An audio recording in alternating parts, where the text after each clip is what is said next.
Welcome to Barnes and Southgate College, and welcome to the Department for Learners with Learning Difficulties and Disabilities, or LLDD for short, and the Department of Mental Health.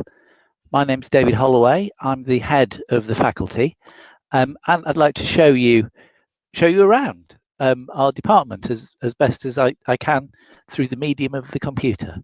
So as our students approach our department in the morning, this is what they see. They see this new building. It was built in 2014, and most of the department is located in this building, but our department has grown and we've got more and more learners coming to us. We've got about 200 learners at the moment, and we've begun to take over other blocks in the campus. And you can see here on the right of the picture, that's the E block, and we've now got 4 classrooms in there, which were built last year, and we're have been equipped with all the latest computer equipment and a range of sinks for learners to wash their hands in while they're doing their artwork. So we've begun to expand beyond this one building.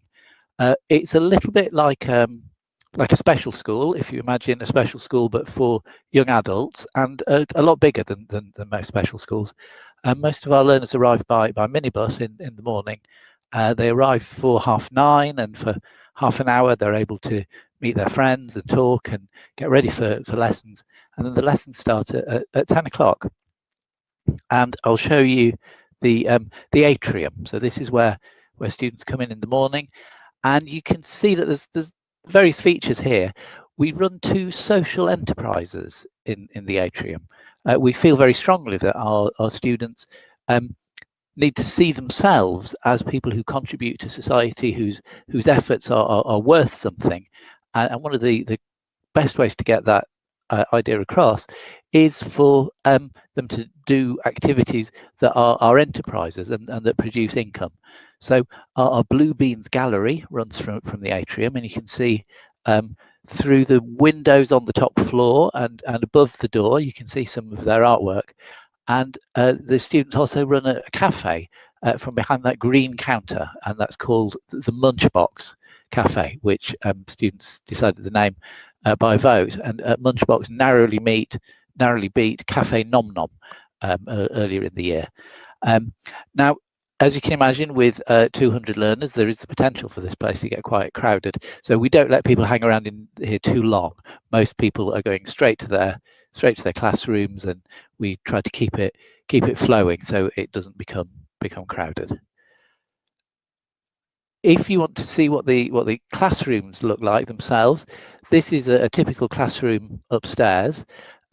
Unfortunately, the way the photograph's taken, you can't see that most of the computers are behind you. So this is a classroom intended for 10 students, and it has 10 computers. There's a smart board for the teacher, and we tend to move the tables around, so students spend a lot of time doing joint projects, working with each other in small groups, and then sometimes going onto the computer to do their individual work.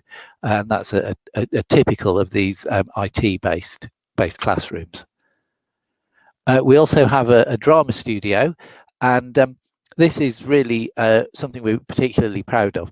We do think that dance is a very important part of our curriculum as well, so this doubles as a dance studio. We have a course specifically about performing arts, which is an entry 3 level course where learners do a BTEC in performing arts and put on a play each year. Obviously this year they've not been able to stage it, so we've found ways for students to do individual performances and put them together, and the performances and a lot of the rehearsals and some of the learning takes place at the Finchley Youth Theatre, and the rest takes place in our drama studio here. And you can see we've got a state-of-the-art lighting rig. We've got a stage which we can take down and put up and reassemble. And we use this room a lot for student performances, for families, but also just during the day, and for our dance clubs and various other activities that we have as enrichment activities for students. On the ground floor, we've got our teaching kitchens.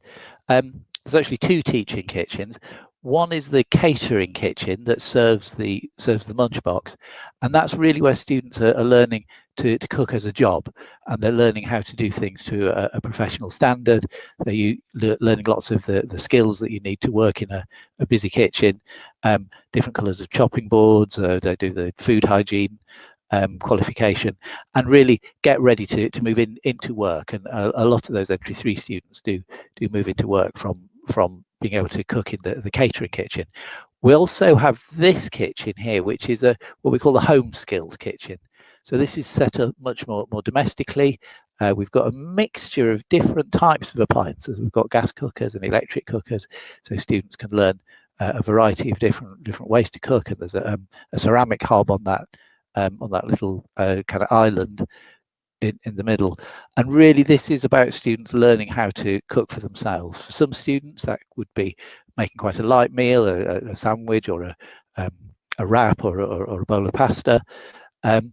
Other students may be able to go a little bit further, but our belief is that whatever any student's level of independence and whatever situation they're going to be living in when they become adults, being able to make yourself a meal is an important part of independence at any level. So this really is a quite an important part of our curriculum is cooking. And as well as cooking, of course, you need to be able to decide what to cook. So understanding what a balanced diet is, what a healthy diet is very important. Upstairs, and this is related to the home skills kitchen, is the home skills flat, because learning how to look after yourself as an independent adult involves more than cooking. It involves being able to host people, and we have coffee mornings and various events here. And it involves being able to use the washing machine, being able to make a bed, being able to keep a place tidy, and all the different skills that we hope students will be able to use and live independently as adults. And this is also a base for our community skills lessons, where we teach students how to go out to the shops, how to access different services in the local community. So here's a place where they can host, where they can plan expeditions, and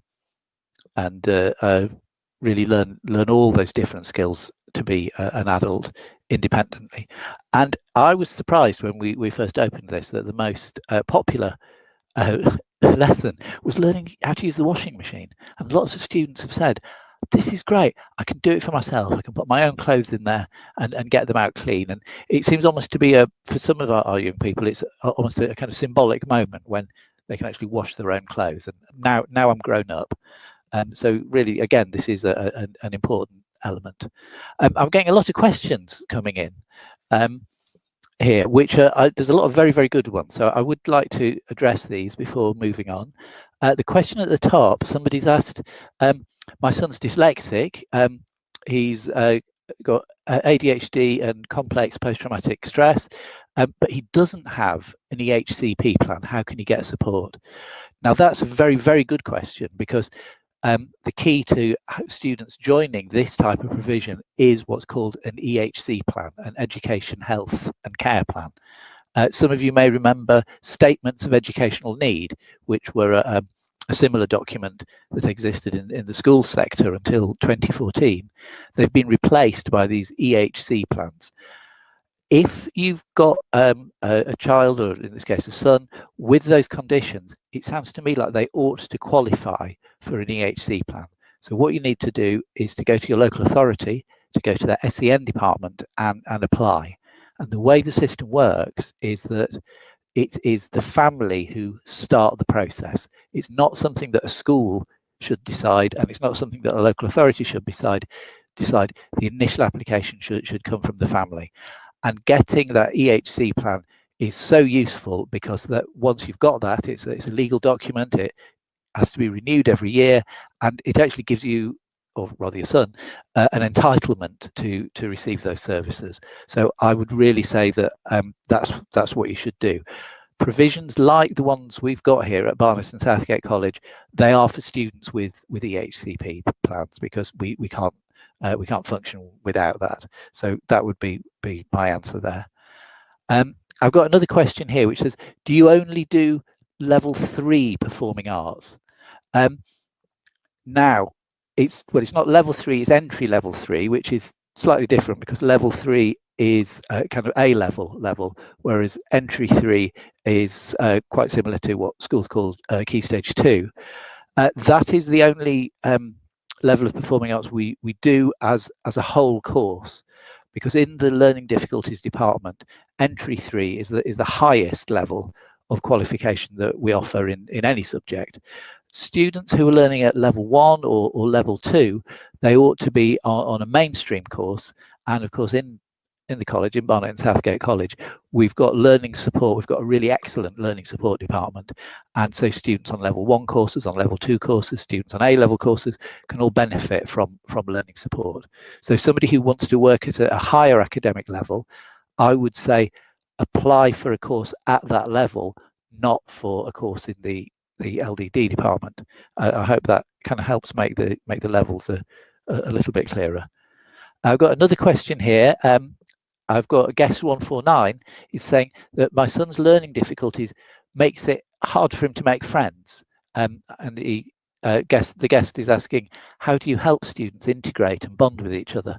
Now, that is such a good question, because I think that's such an important part of learning in further education. There are two ways really that we encourage students to become friends and make friends. One is what happens in lessons themselves, and the other one is what happens out of class. So in lessons themselves, we don't really like to organise the lesson by giving each individual student their individual work and saying, there are your sums, get on with that, and then giving another piece of work to another student and another piece of work to another student. We like to do lots of group work where students can learn by learning together. And we believe that's a really powerful way of learning, because students not only learn the content we're teaching them, but they also learn those social skills and those communication skills while they're doing it. So that's part one of the answer to that, is to say what happens in the lesson ought to be social. And the other thing that we do to help students make friends and to learn how to make friends is that in the time in the college that isn't class time, so that's the breaks in the middle of the morning, the middle of the afternoon, lunchtime, the bit before lesson start, the bit after lesson start, during all that time we've got our study support team mingling with students and encouraging them to talk to each other, and at lunchtime running our lunchtime clubs. So we've got an art club, we've got a kind of computer game club with like a Wii where people are playing virtual tennis. We've got a dance club, a basketball club, and one nice thing about those clubs is that it means that students who are in different classes get to mingle together and to, you know, make friends with young people who aren't actually their classmates. But I'm really glad you asked that, because that is so important, that students have that social experience by coming to college. I've got another really interesting question here. Guest 877 says, I was just wondering, I'm returning back to college in September to resit my level 2 functional maths course. I've got moderate learning difficulties and find socializing face to face with a group of people hard. What advice would you give me? Because when I was in secondary school, I used to have a small group conversation with 3 people at first, and then it built up to 3 more joining the group conversation, which really helped me. Is this something LDD could support me with, or would it be something the ALS department could support me with? Now, what the key point there is actually the level of learning, because if you're doing level 2 functional skills, but remember, level 2 functional skills is the same level as GCSE. So that's way above the academic level of our students in the LDD department. So that is something that would be a matter for the ALS department, because the level is so much higher. And now I've got another question.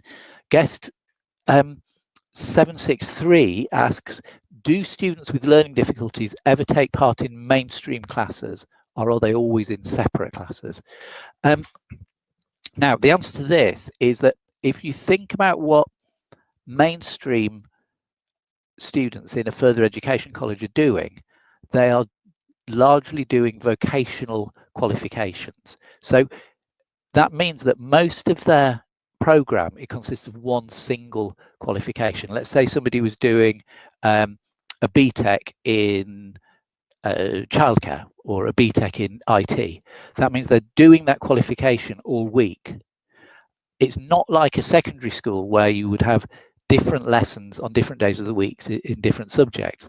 So that means that if students with learning difficulties were to infill into that program, they would not be anywhere near achieving that qualification. They'd be doing it for less time than the mainstream students, not for more time. So infilling into vocational subjects isn't something that we do, but what we do is to try to integrate our department into the mainstream college, because the students are using the same library, they're using the same canteen, they're using the same social areas outside our LDD building, and that's where we see those kind of really positive interactions between mainstream students and learning difficulties, rather than trying to parachute students with learning difficulties into vocational lessons. Now, I've got another question, which I think this is related to the, I think you may be the same person who asked about the level 2 maths, saying, I don't have an EHC plan, but I do have an educational psychologist report. Would it be the ALS out of class tutors that can support me with communicating with a small group of students? Now, this is really interesting, because we've said that that's a matter for ALS, but I think your question is, whose job would that actually be? And I think it could be, as you say, ALS out of class tutors, but I think there's an argument that it could fall within speech and language therapy, because if this is supported by an EdPsych report, and this structured approach of having a group conversation with 3 people and then adding more to it, that is a kind of approach that speech and language therapists would use. So that I wouldn't like to give a definite answer, but I think whether or not that should be speech and language therapy is something you might want to explore. And I've got another question now, and somebody's saying, my son, and now this sounds like a question about a specific person, but I think it's actually a really good question for everybody, because it shows something important about the admissions process. So the question is, my son's from Wesley School, he wants to do catering. Do we need to apply, or will the school apply for him? So what I'd like to do is hold that question there and skip forward to a diagram of how the admissions process works, and I will go back and look at those other rooms, I promise. So what you asked was, is it the school who applies, or is it you who applies? And the answer is neither. It's the local authority who apply. So how this works is, if your son's got an EHCP, he would have had a annual review the year before, which is this academic year, and at that review meeting, the question is always asked, what are you going to do next year? So at that point, somebody says, well, I want him to go to Barnet and Southgate College, and that means that the local authority sends what's called a consultation letter to the college, and the consultation letter says, we would like to place this young person with you. Can you meet their needs? So what we would do is then, having received that letter, at that point the college would get in touch with the school or in touch with yourselves and assess the applicant. Now, this year we've not had very many face-to-face assessments, as for obvious reasons, but we have done a lot of assessments on the phone and assessments by having conversations with schools and parents.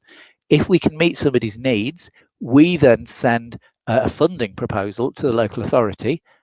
They would then agree it, we hope, and at that point the student can join the course. So as you can see on this slide, it's the consultation, that second arrow is that consultation letter from the local authority that is that's the key point there. So what you would need to do, if you're not sure if that's happening or not, is you would need to speak to the local authority to check that they have sent the consultation letter. It's best to check with the local authority, not the school, because schools sometimes aren't completely up to speed with how this admissions process works. And I hope that makes it a little bit clearer. And there's another question coming now, which is again a really important question. How do you deal with bullying of special needs students? My son is very worried. Well, a college is not like a school in one important way. Firstly, students don't have to be here because it's post-compulsory education, but also colleges don't have to take students if their behaviour is a danger or a threat to others. And I must say, we've had our special needs department in this campus for 6 years now, and we've not had problems at all from mainstream students. In most cases, that's because mainstream students are absolute gents and they want to get on with their course and they don't want to bully anybody. But the ones who might even think of it, I think they know that that would absolutely not be tolerated. And so I think that's why we've got such a safe place. And I think that's something that helps, I think it helps special needs students more to mingle with mainstream students and find that it's safe than to be isolated and kind of segregated and placed in a completely enclosed environment. And I think that that's what makes our students become confident young adults, because they've mingled and they've discovered for themselves that it's safe. So what I'd like to do now is zip back through the slides and show you a few more of the rooms. And Anthony, I hope that answer was helpful. This is our sports hall, and you can see what we've got there. We've got markers for different sports on the floor. We've got this green door at the back that leads to our rebound room, which is like a padded room with a trampoline, which we use for rebound therapy. We've got these basketball hoops that move up and down, and in those grey cupboards we've got all our equipment for all our wheelchair related sports, our boccia sets and our wheelchair basketball sets and everything like that. So we're able to provide sports lessons for students really of all levels, including ones who are very physically able, and including our students who are less physically able. And this is our sensory room. Now there's quite a lot going on here, and we don't often have it all turned on at the same time. I think we turned everything on for this photograph, but you can see there's a projector on the ceiling which projects different things onto the floor. There's a sort of snaky design on the back which has got all different textures which students love to kind of explore the textures of. There's a kind of sort of grid work thing at the back with a blue beanbag on it. That's actually, it looks like a dance floor and you can dance on it, but each square plays a different note, so that as you dance you make your own tune. And this can be used to help relax students who are feeling upset. It can be used as a teaching area, because lots of the things we project on the floor can be used especially for numeracy. It's a surprisingly rich environment for numeracy and basic maths lessons. It's a place where speech and language therapy can happen. It's a place where physiotherapy can happen. So it's got a lot of different uses. It's not only about relaxing, it can be about actually creating a kind of rich environment where students can learn to make choices and express preferences and engage in therapies as well. And the hydrotherapy pool is a feature that we're very proud of, because we do know that not many colleges have it. Initially, it looked kind of rather like a swimming pool, and what students told us was that although we were very excited to have a hydrotherapy pool, students who get hydrotherapy have had it a lot, and they said it wasn't that special to them, and could we make it more interesting? So what we've started to do is to build a second sensory room in the hydrotherapy pool, and that's why we've got these clouds on the ceiling. There's a kind of projectors based in those, and as you can see in this photograph, it's got a kind of wash of green light. And I wanted to show people what a kind of typical week for a student is like. And we're very proud of the fact that we base our curriculum around the idea of subject specialist teachers. We don't think that, we know that lots of special needs provision has a system where a student has really basically one teacher all week. And we think that's okay for primary school kids, but we think when you're 16 and 17 and 18 and we're going up to 23, 24, you should be having a specialist teacher for each subject. So in this example of a timetable, Sport has a sports teacher, art has an art teacher, cooking has a cooking teacher, and so on. And by having those subject specialists, it means that students really get to know those subjects really well and just develop really, really great skills. But you do still, as a student, have a personal tutor. And in this class, the personal tutor is Promes, and it's in that personal tutorial that students explore subjects which I suppose in a school you might call PSHE, the personal social health type subjects, and in which also students learn about what's going out in college, what's going to happen, what options they've got for after college. And each of those lessons lasts for 2 hours with a break in the middle. Students have 8 lessons a week. We've got 24 study programs, and some of them have Monday off, some of them have Tuesday off, some of them have Wednesday off, some of them have Thursday off, some of them have Friday off, which means that everybody's got a 4-day week, but obviously people have different days. And I just wanted to say a little bit about levels. We've already touched on this earlier. Entry level 3 is our highest level. We've got entry level 2, entry level 1, and milestones 1 to 8, which is not the only language that can be used to describe pre-entry learning, but it is in some ways a helpful expression. And what we're able to do, because we've got nearly 200 students, we are able to stream by level. And we do think that streaming is very helpful, because it means that students can learn with peers of a similar level of ability. And that goes back to the question about how we help students to learn to socialize. Well, having peers who you've got a lot in common with is really helpful from the point of view of making friends. So some of our courses are listed there. I would say that when people apply, we don't need people to make up their own mind about what course they need to be on, because we assess students and we'll make a recommendation, and we're not really expecting applicants to get their head around all the different courses we've got and make a choice and stick to it. That's something that our tutors will work with new students to make sure that they are in the right place. And admissions I've already talked about. And before we go, I'd like to add a point about a separate course called Course Link, which isn't part of our LDD provision. This is a course for 16 to 8-year-olds recovering from mental health conditions.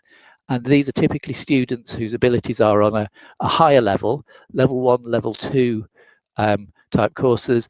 And they're students who perhaps missed out on a lot of their qualifications at school and need a course to kind of get back into the mainstream after a period of ill health. And to be on this course, students really need to have had some input from CAMS, from Child and Adolescent Mental Health Services. And it is a course we're very proud of, because these are often students who've been not in education before they've come to us and tend to progress onto mainstream courses at the end of the year. And I'm getting some really interesting questions now, and I notice we've only got about 3 minutes left, so I'm going to be really quick. Sharon, you're asking, are the applications this year using the same process as mainstream, that is online application? No, that's not how we're doing it. We're receiving the consultations and then contacting the family. So don't apply online. It's the local authority, in your case Barnet, I think, who will be applying directly to us. And another questioner says, my son has learning difficulties and sometimes he needs time out. Yes, lots of our students need time out, and it's very we've got lots of support. We've got quite a high proportion of learning support assistants, and so we can let people go out of lessons. We don't feel that students need to feel imprisoned in a lesson. And I've got another questioner who says, I'm 21 years old and I want to redo my maths and English. And I would strongly recommend our foundation learning department for you, guest 87, because one of the things that they do brilliantly, this is not part of the LDD department, one of the things they do absolutely brilliantly is maths and English for adults. And somebody's saying, my sister has got epilepsy. I was wondering, how is the healthcare in this course in case she gets ill? Oh, I'm really glad you asked that, because I forgot to mention the fact that we have a nurse. We have a nurse on site all the time. I know some schools have a visiting nurse, but we have a permanent nurse. And some of our students do really need a nurse on site, either because they've got epilepsy or because they need medication for other conditions. And that's why we have a nurse, because our students do need her. And I've got one more question here, which is from guest 877 again, saying, if I did want the ALS department to support me with communicating with the small groups, would it be able to be like with a small group of ALS students, so they can call in one day to help me build? I've got to be honest, guest 877, I don't know exactly how that would work, but I do know that you're not the only young person or student in the college who's looking for that kind of support. So I'm guessing it would be something they would be able to facilitate, but I wouldn't like to make a promise about exactly how that would be achieved. So sorry to be a little bit vague there, but I really hope that is helpful. We're out of time, everybody. I really would like to talk more about the nurse and the how we do physiotherapy and speech and language therapy, and talk more about the admissions process as well, because I know that's something that is something a little bit different to the school sector. So I'm sorry we've not got more time, but thank you so much for coming, and thank you for asking such crucial questions, which really have filled the gaps in my presentation. You can contact the department in the email address that's on the screen now. There's two addresses there, one's for the department as a whole and one's for our high needs placement officer, who could deal with admissions questions. I understand that this presentation is going to be published on our website, if you didn't manage to grab a pen and write all that down. So I hope that you will come to other webinars at the college and perhaps look at what some of our other departments are doing. So thank you once again, and goodbye.